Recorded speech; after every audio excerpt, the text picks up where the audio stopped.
Are you still quoting 30-year-old movies? Have you said cool beans in the past 90 days? Do you think Discover isn't widely accepted? If this sounds like you're stuck in the past. Discover is accepted at 99% of places that take credit cards nationwide. And every time you make a purchase with your card, you automatically earn cash back.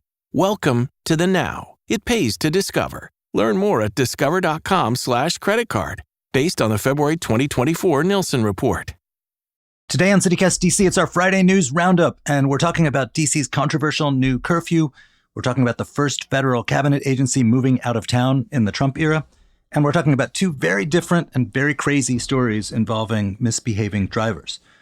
Plus, we've got our members-only fourth topic. The Washington Post has ended its standalone Metro section, and we are going to get into what this means or what it doesn't mean for those of us who live here. I'm here with Axios' Cuneyt and my CityCast colleague Priyanka Tilve.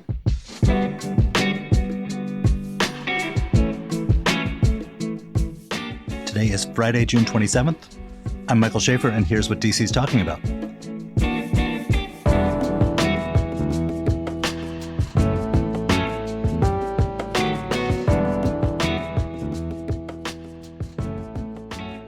Before we get into it, today's episode is sponsored by NACE Law Group. You've heard me yammer about them a bunch because they're a longtime supporter of the pod. They used to be known as Paulson and Nace. Well, they're still the same great team, just with a new name. That's NACE Law Group. Thank you for your support. Hey, Cuneyt. Hey, good morning, Mike. Hey, Priyanka. Hi there. So it is the week of a heat dome. As longtime listeners of our pod know, I'm a DC native. I defend Washington summers. I think they're a way we separate the true believers from the Aravists. But I've got to admit, I found this week a little indefensible. Yeah, Mike. I mean, I consider myself a true believer, but this week was brutal. Also, my AC broke. It, I think, collapsed from exhaustion, poor thing. And so I had no AC from Wednesday afternoon until Thursday afternoon. And I have never hated DC more. I dissent, Mike. I'm a DC native and I can't stand our humidity. So true believer or not, this is tough for me. I mean, I even like the nice times of this week, late at night, sitting on the porch or stepping out onto the porch. I didn't literally sit there for a long time, but I don't know. Live shot of Mike going outside for 30 seconds. It's got a sentimental appeal, the feeling, the dampness, etc. That's true. I don't know, Mike. I feel like you told yourself you like DC summer and now you need to stick to it. You know, you might be correct about that. But I'm sticking to it. Yeah, you're sticking to it. I just think it's crazy, the stuff that happened around town. I mean, they had to close the Washington Monument. 6 people were hospitalized at a concert at Nats Park. The AC was out at the youth detention center in the city, and in some parts of the building, it was 90 degrees inside. Yikes, yikes, yikes. Indefensible. So, Cuneyt, you wrote about the DC youth curfew this week. And I feel like ever since I was a youth, this has been a subject where they want to start curfews, and there's all this, well, what if you're coming back from your job? And what if you're in a car? And what if this and that? What's the proposal now? Who wants it? Who doesn't want it? What are the politics, et cetera? Yeah, DC's mayor wants to expand its youth curfew this summer.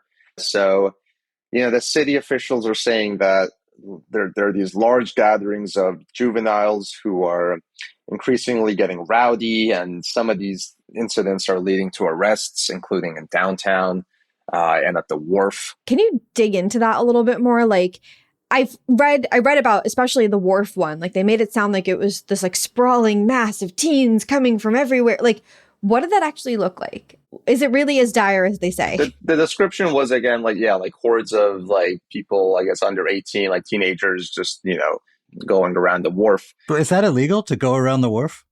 No, right? No, it's not. But the city has this, well, let me back up. The description was that they were, quote, causing disturbances, quote, and dancing on restaurant tables. I guess some of them may have gotten on some restaurant tables. That was the police chief, Pamela Smith, saying that. And during Memorial Day weekend, there was a temporary curfew at the wharf, which is privately owned.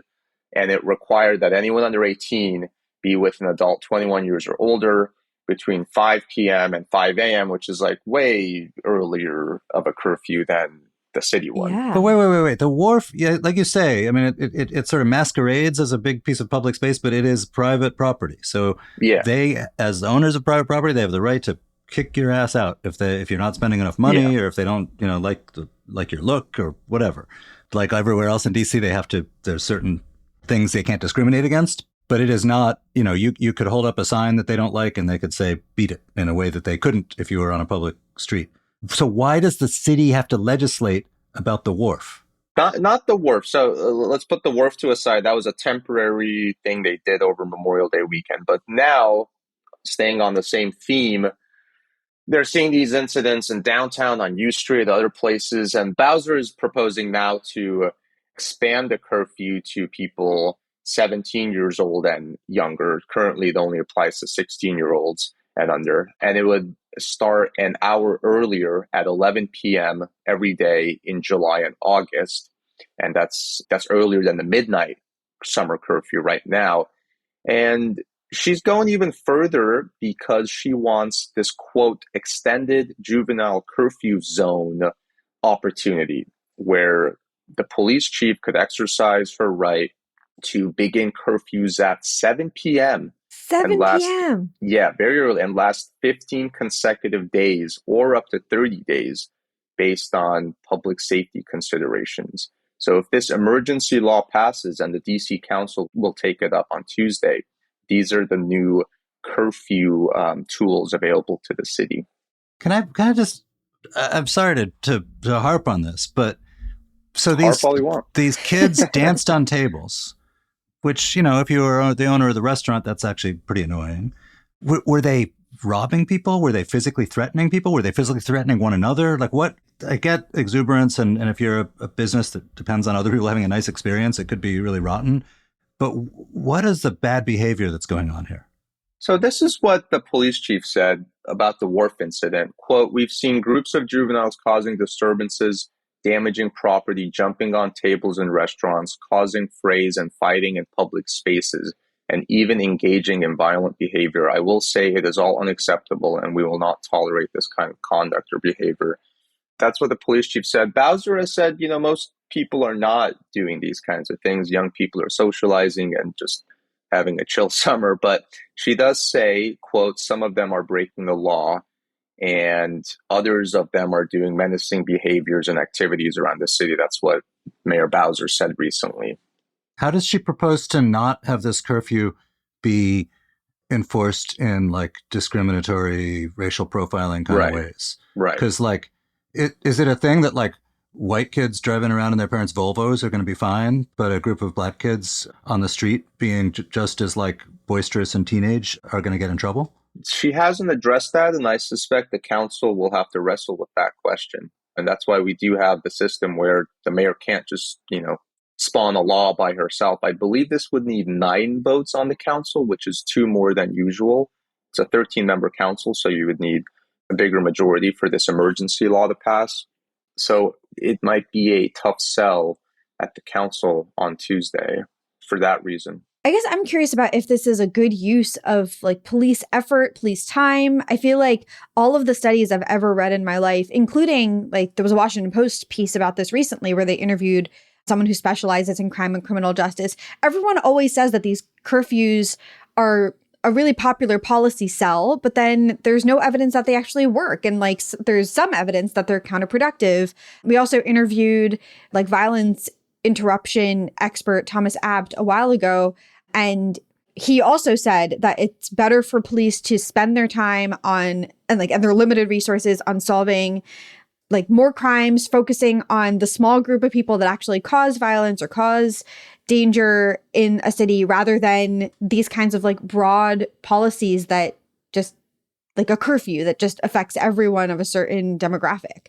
Yeah. So like when I talked to cops about this, like several curfew attempts ago, their thing was like, my God, this is babysitting for us. Like, we're going to have to literally take these kids and put them in the cruiser and take them to the police station and call their parents and blah, blah.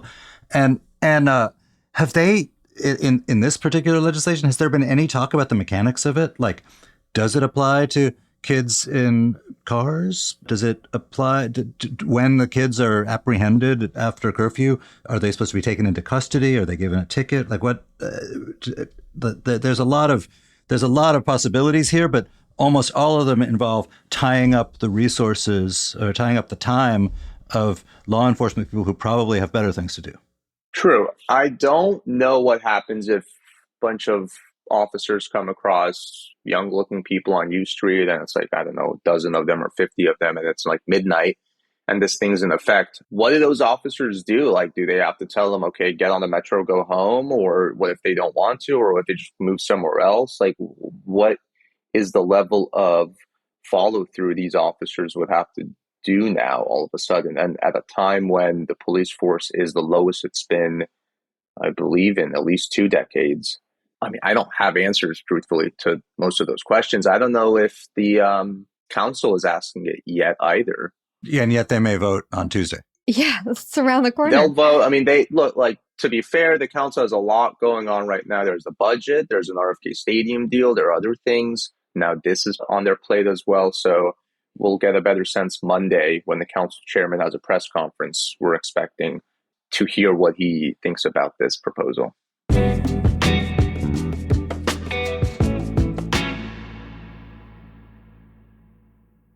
The CityCast DC neighborhood is full of sharp, opinionated Washingtonians, and I mean that in the best possible way.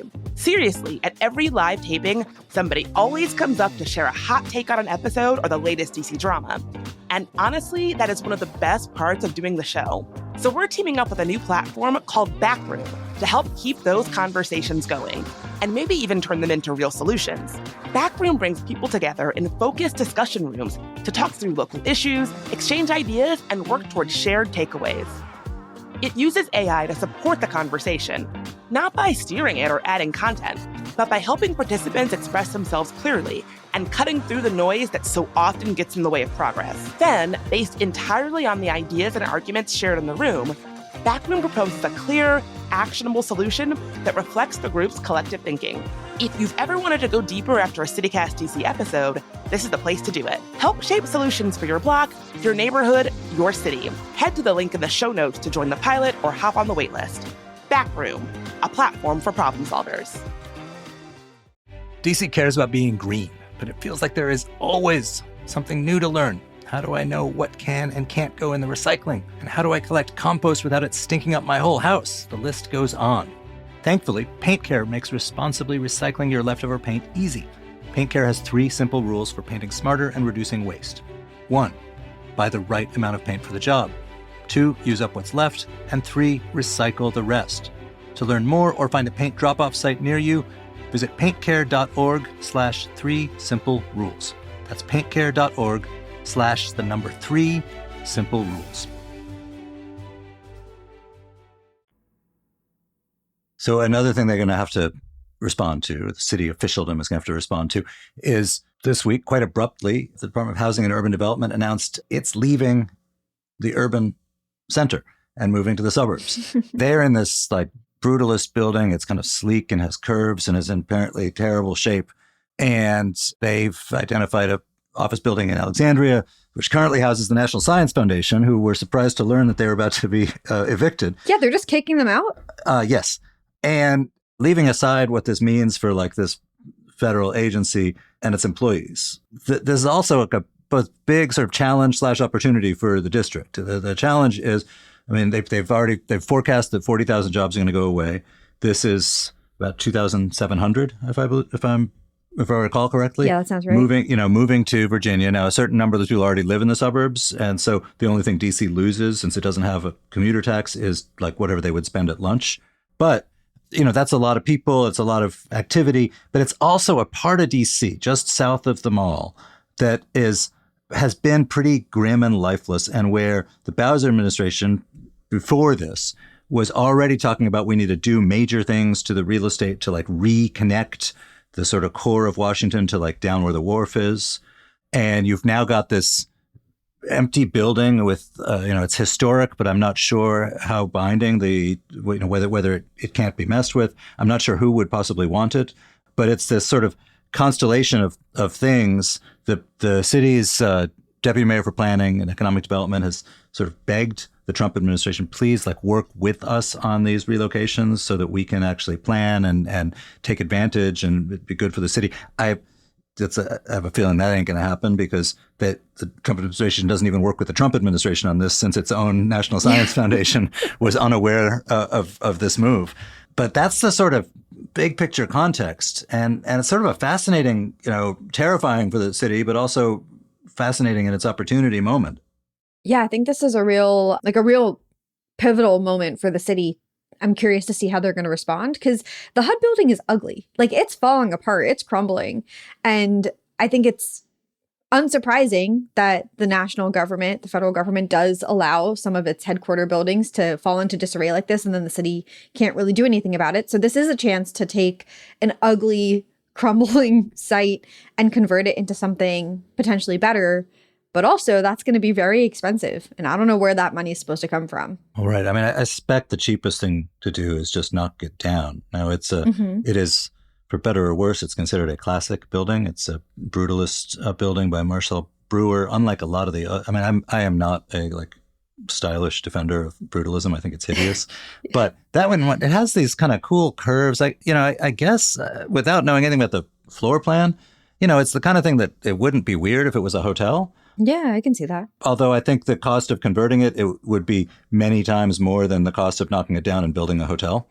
And I think what the city has talked about for that whole zone, like L'Enfant Plaza and around there, is some combination of add new Smithsonian museums that are supposed to come, add housing, get in some kind of actually desirable office space, and create a kind of neighborhood where people are walking around, not just during workday, but at all hours, and then you feel safe, and et cetera, and it's a virtuous cycle. So that's the opportunity. I just don't. They're going to need help from the federal government, and I think that help may not be forthcoming.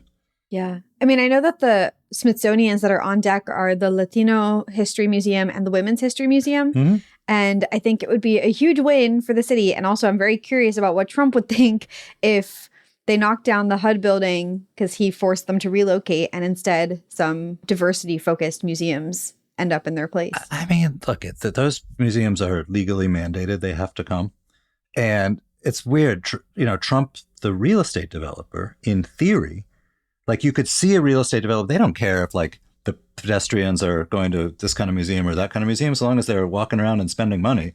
You could see a real estate developer getting really excited about all the, it's a very rare opportunity when you have huge amounts of real estate really in the core of a city that you can play with and reinvent. For sure. On the other hand, I think one thing that's pretty clear about the Trump administration is the culture war is kind of everything. Exactly. And so kind of basing it on museums of a sort of identity category that they think is bad. Yeah. And not that they necessarily think that these specific identities are bad, but they say they don't like things focused on identities. Mm-hmm. That would be a sort of weird irony to it. Yeah, exactly. It's a lot of his competing interests at play here. So it'll be interesting to see how this goes down. I think the money always wins. So what do the rich people want? Or the powerful people want? Dark, but true.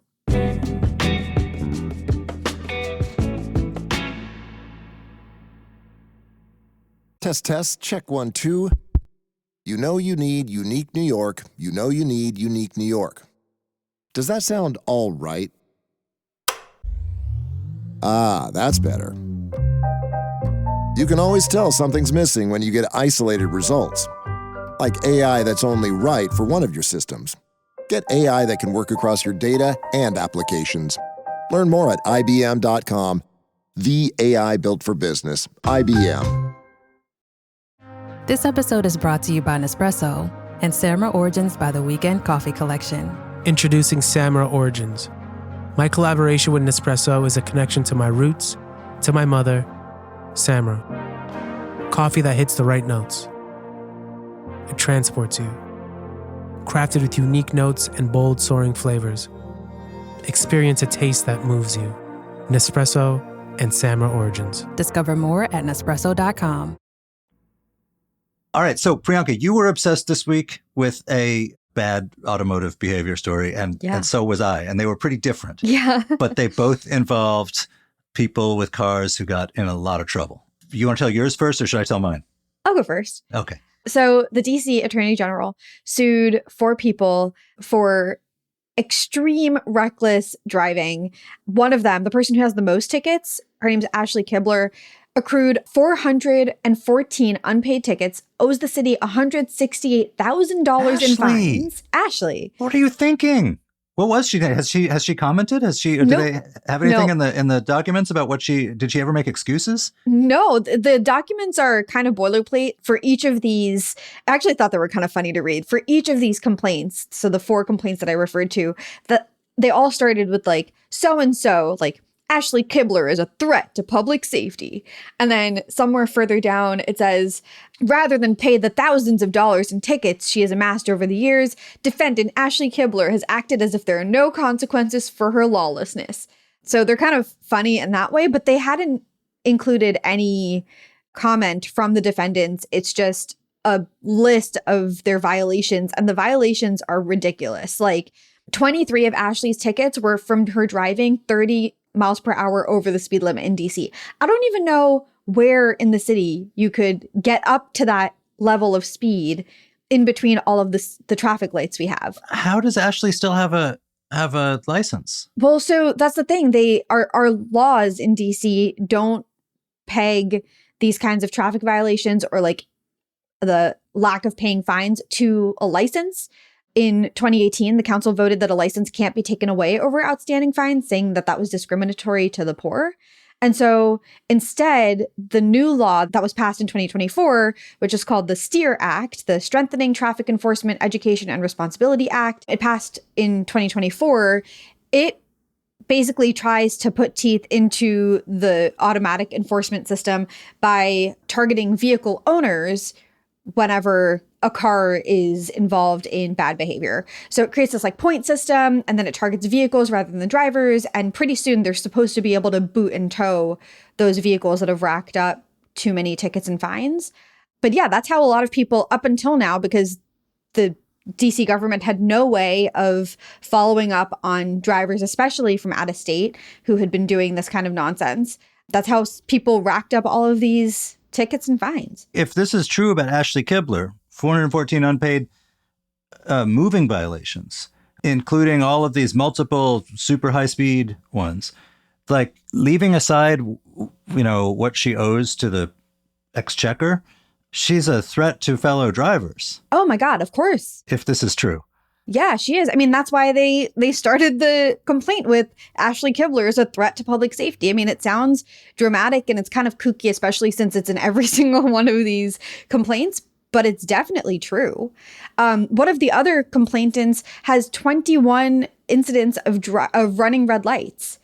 With the number of pedestrians we have in this city, that's horrifying. Is there any talk of, I realize that these people are in Virginia and Maryland, so DC doesn't control whether or not they can get a driver's license. Well, the funny thing is that Ashley actually has a DC license, so I'm not really sure what's going on there. Is there any talk of like changing the laws so that you can't get a driver's license if you have a record of being a threat to public safety? I mean, if you fail your road test, you don't get a driver's license, but this seems to me like a little bit of a road test after the fact that that she has like manifestly failed. Yeah. I mean, I guess it shows that she knows how to drive. She's just choosing not to. And in our current legal system, that's right, like, when all I right. took my road test, that was not a valid excuse. I know how to drive. I'm just choosing to go differently. Choosing not to. Yeah, I don't know. I would hope that they would be considering that. But it seems like anytime that kind of discussion comes up, concerns about discriminatory enforcement come up, and then it ends up getting swept aside. But Cuneyt, you've reported on how DC's like progressive era is shifting. And so maybe in this new era of being a little bit more criminal justice oriented, they would consider this. What do you think? I guess 2 arguments you could make. The arguments since until now have been, we don't want to punish people who are low income with taking away their license. I think what you referenced, and I think that's the law, if I'm not mistaken. Mm-hmm. And the other side is, well, if you don't punish dangerous drivers, you're putting others at harm by, letting people who rack up dangerous driving records stay on the roads, and they could put pedestrians in harm's way. They could put other drivers in harm's way. I'm curious if this has led to any recoveries yet. The Attorney General is suing 4 people now, I believe, and he's sued 8 people previously under this relatively new law. Do we know if how those cases are moving? Because it's kind of a novel way of going after drivers, the argument that he's making, that they're a threat to public safety. Yeah, to the best of my knowledge, those cases are still ongoing. He's like really going at it. Like this law has not been in place for long, and he's just churning out these lawsuits, which it's honestly good to see. I understand the argument about not wanting to like unfairly go after people of lower income, but I also think that there shouldn't be any excuse for continually running red lights. Like there should be a limit. Like if you accrue this specific kind of dangerous violation an X number of amount of times, that's it. I also think this grabs headlines, and it's like, we're suing this person with 200K plus in tickets. The message to the public is you're going to get sued too if you keep doing this. Right. And I do think they could make a distinction between the safety violations. Like even if you pay every one of your tickets promptly, you maybe shouldn't get to drive if you continually rack up tickets for doing things that endanger people. Exactly. There's this sort of, I feel like there's a little bit of a category distinction here. Yeah, they're conflating things between the money owed and the safety violated. Yeah. Speaking of dangerous driving, what was your story? Yeah. So this went viral this week. This SUV drives onto the mall, careens around, does donuts. I think that is the legal term for what the driver was doing on the mall. There's a lot of video shot of it. People are terrified, right? Because, there's been all these stories about vehicular terrorism, cars plowing into crowds. It happened in New Orleans, it's happened in Europe. He is doing a finger pistol symbol and yelling at pedestrians. What is amazing to me about the video is it's goes on and on for 5 minutes or something before there's any cops on the scene. And eventually, the cops try to apprehend him, and he says, "I got plenty of gas," and he drives away. And they get him later. They were able to run his tags, and apparently he said it's all a joke. It was all just a joke. But then also denied knowing where the mall was. What? Because he's been charged with various crimes for this. But what struck me, and what I have not seen an answer to, is look at our city is so intensely policed, particularly around the mall, right? You can't burp without without a law enforcement being nearby. And maybe that's as it should be. The city's been, we've had an insurrection, we've had terrorism, the city is indeed a high security place. How is it that this person was able to careen around like that for so long at a moment when we don't, your brain is no longer trained to think of someone doing donuts at the mall as just an idiot being an idiot. Your first thought is very likely to go to someone with homicidal intent. How was this able to go on without it being stopped? I mean, it seems to me we've got a lot of security cameras and law enforcement with their eyes on this monumental core of Washington. This is precisely the kind of thing they're looking for, right?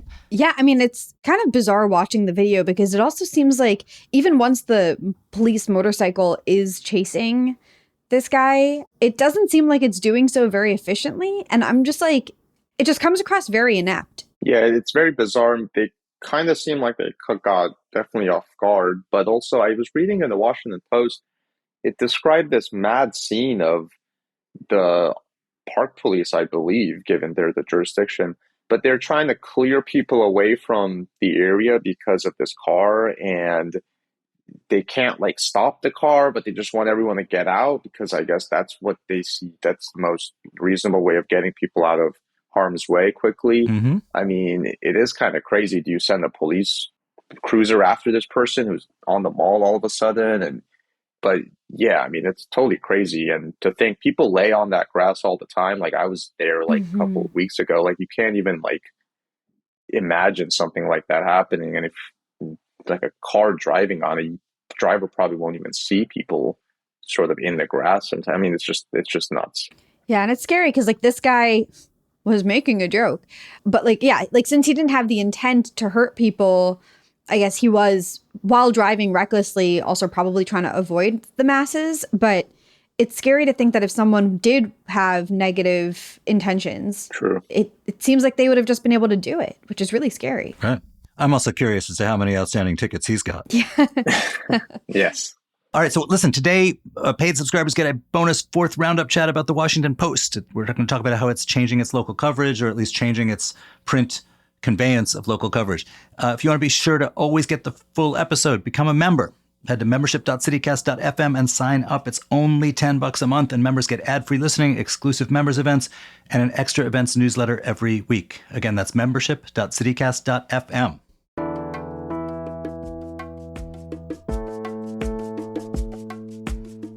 And that's all for today here on CityCast DC. Our production team this week was Priyanka Tilve, Annie Reese, Julia Karen, Ash Durbin, Selena Say Reynolds, and Patrick Emile. Newsletter editor Kayla Cote-Stemmerman wrote our fabulous newsletter Hey DC this week with editing help from Adrian Gonzalez. And our hosts are Bridget Todd and me, Michael Schaefer from Politico. Music is by Alex Roldan, with additional music from Elot, Philip Ayers, and Hip Color from Triple Scoop Music via Getty Images. We'll be back Monday morning with more news from around the city. Bye.